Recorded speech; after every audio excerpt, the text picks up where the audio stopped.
A summer evening 20 years ago, an evening when most French people remember exactly where they were that night. I'm talking about the 12th of July, 1998, the night that France was crowned the winner of the Football World Cup, beating Brazil 3-0. 2 goals from Zidane, 1 from Petit.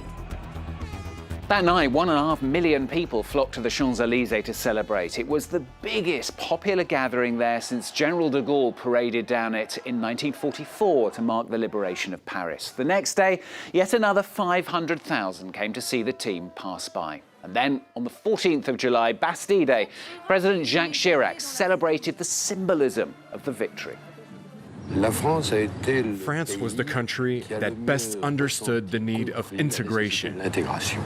Today, it's true we have a football team that represents the 3 colors of the French flag, but also the many colors of the French people. They gave out a beautiful image of France, one of humanity, strength, and unity. The phrase that was coined here in France, and instead of the blue, white, red of the French tricolor, black, blanc, bleu, black, white and bleu, a French word meaning people of North African origin. A real symbol of new, young, streetwise, multicultural France and a successful integration between them all. The victory and the wave of optimism that followed, even boosting the French economy for several months. Well, 20 years on then, what remains of this special moment of national pride, where Ashraf Abid and Sylvain Rousseau revisit the French World Cup victory for France 24.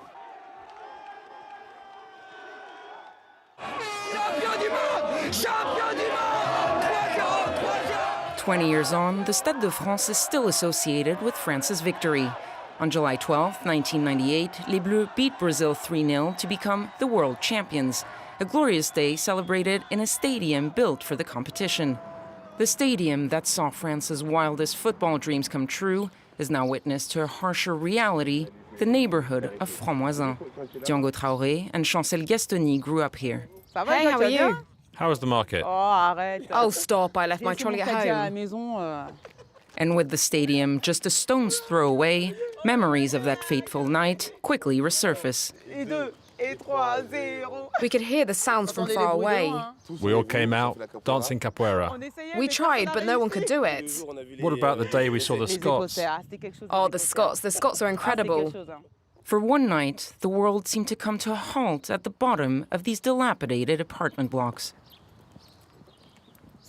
It was unbelievable. It was a party, a time for sharing. Everyone was hugging each other.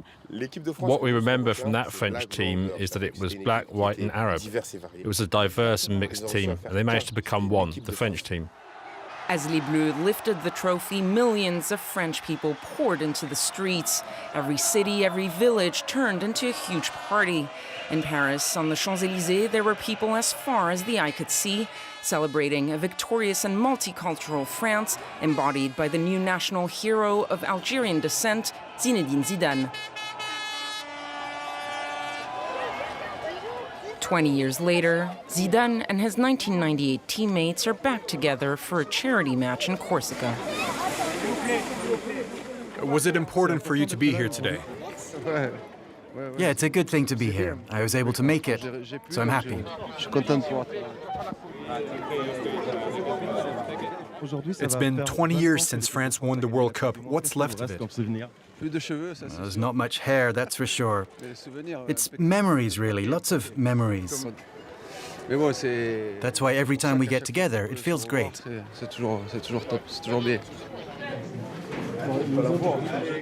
The 1998 champions come together regularly to play in charity matches or exhibition games. This time around, Didier Deschamps, BIXENTE, LIZARAZU and others joined Zidane alongside former goalkeeper Pascal Olmeta to support a charity for sick children.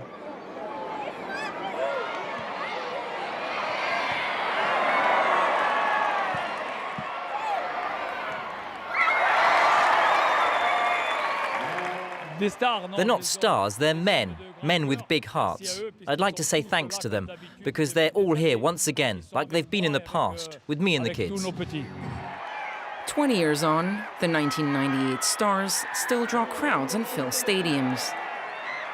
One title is all it took for them to change the image of French football. Then captain Didier Deschamps and his teammates became heroes. They gave the national sport a newfound pride and triggered dreams of football glory for thousands of children. When you're a kid, it's mostly pleasure. Of course, they all have dreams. You can't prevent kids from dreaming. But they have to enjoy it, to have fun. They have time for more if they're talented enough. But until 12, 13, 14, it should all be about pleasure. Football has changed a lot, of course. I'd say that we had time to grow because there was less fame, less pressure. They don't really have time to grow. At 18, it all hits them, and it's not easy to manage that. You have to have a good support system and good advice.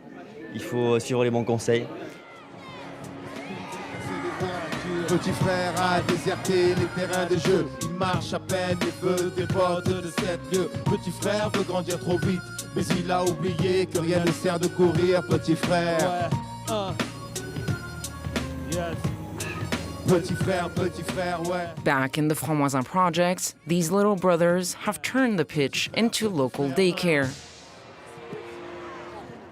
6 to 8-year-olds full of dreams that this educator is trying to protect. I'd rather have them here than roaming around the neighbourhood where things can quickly take a turn for the worse. For these kids, it's also about who they hang out with. Some have older brothers who dropped out of school, but they're here playing football, and I don't want them to follow in their brothers' footsteps. I'd rather have them here to watch them closely, for their parents to know they're playing football. The neighborhood has changed a lot in the past 2 decades. The dream of a diverse and united society was replaced by a harsh reality of drugs, violence, and unemployment. In FRANC-MOISIN, more than 40% of young people don't have a job, and less than half of them have a degree. For many residents, like Traoré and Danielle Ludon, a local figure, education is the key to all of the neighborhood's troubles. At some point, institutions, the whole education system has to fulfill its role. There are things to be done. We can't just let these struggling kids go from one class to another all the way to high school and realize that they don't know how to read or write. What happens then? School failure. And school failure leads to violence. You have a kid failing school and he or she turns violent because they didn't succeed. When the stadium was built ahead of the World Cup, there were hopes of a brighter future for the neighborhood.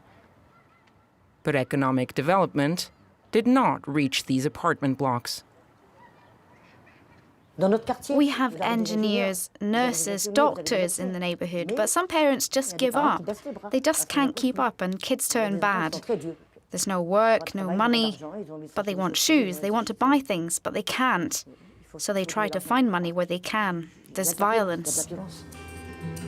While football cannot be held responsible for the neighborhood's problems, it has turned into a symbol of its woes. After the World Cup, politicians tried to put forward values of solidarity, hard work, and diversity, but a whole generation only saw easy money, fame, and tabloids.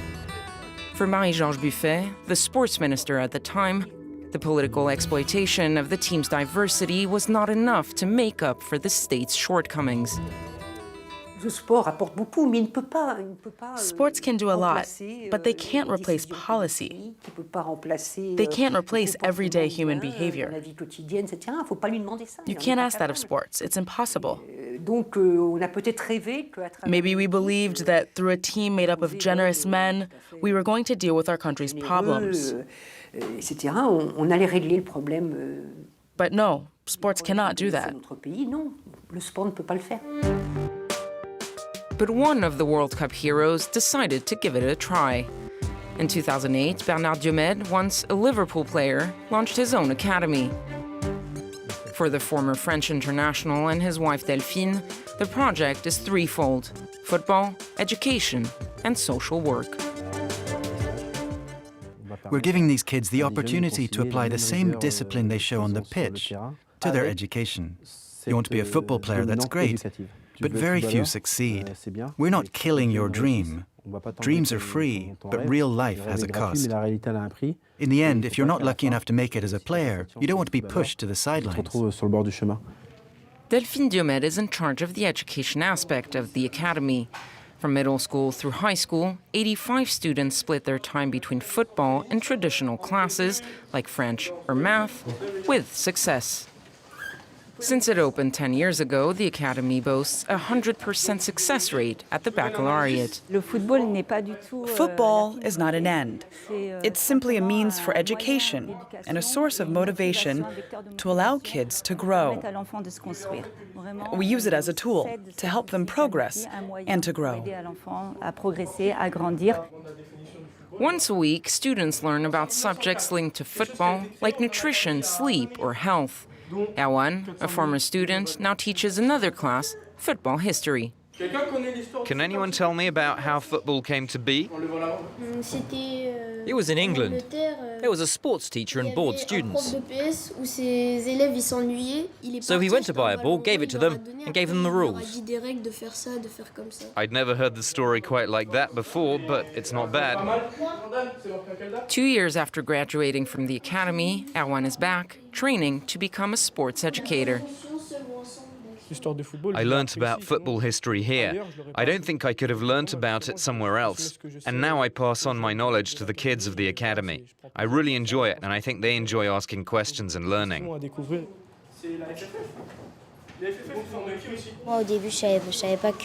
At first, I didn't know that FIFA was created in 1904. Now I learn this, and I'm interested.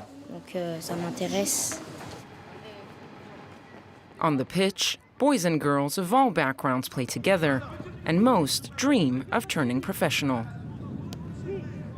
Come on, lock your ankle and hit the ball. Perfect. Raise your head, Blaise Elias. You're looking at your feet. At their age, ERWANN too thought he'd become a professional player. Though he didn't make the cut, he believes the academy helped him become the man he is today.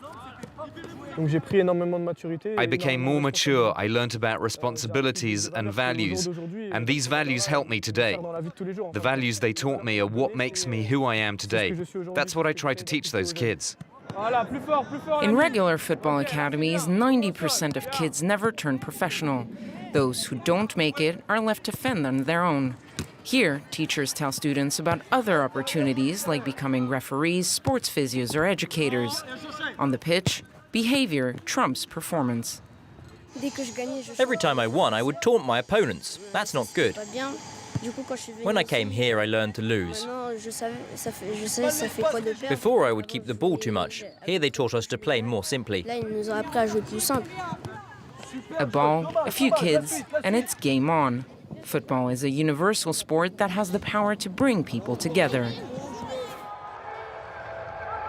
After their victory, les Bleus joined their fans on the Champs-Élysées, a unique day in the history of French sports, a moment of national unity. At the time, everything seemed perfect, but behind the euphoria, French society's troubles were getting worse, and football was marred by controversy. For Paul Dietschy, a history professor, the evolution of football has mirrored that of French society. We've lost this spirit of collective work that came from the factories. But it's also a consequence of the change in our economic and social lives, where you no longer have this factory culture of a permanent job, that you start at 20 and leave when you retire. Is finished. In a sense, the fact that players are individualistic is largely linked to our society's individualistic professional careers. This factory culture can still be found in the heart of France, like in Saï-sous-Couzon, a tiny village with 940 residents and one living legend, Aimé Jacquet, the coach that led les Bleus on top of the world.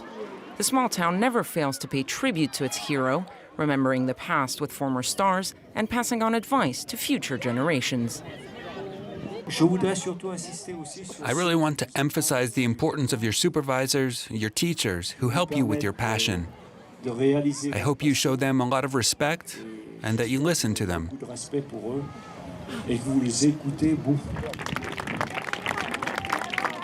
I really wanted there to be a junior tournament. It's good to know where you're from, your roots, but it's also good to look to the future.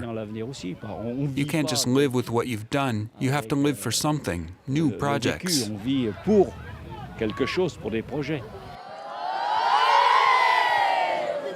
Hey, old man, what are you doing here? Back then, the values embodied by Jacquet, a former factory worker, had a huge impact on the squad.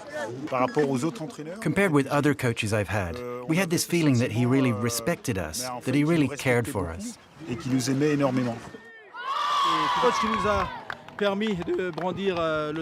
He's the one who gave us the chance to lift the World Cup and put that star on the French jersey.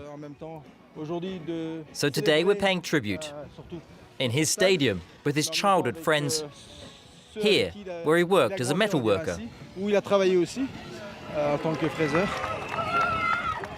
On July 12, 1998, Jacquet and the players were the only ones who got to actually lift the World Cup. But to this day, more than 60 million French people feel the trophy is also theirs.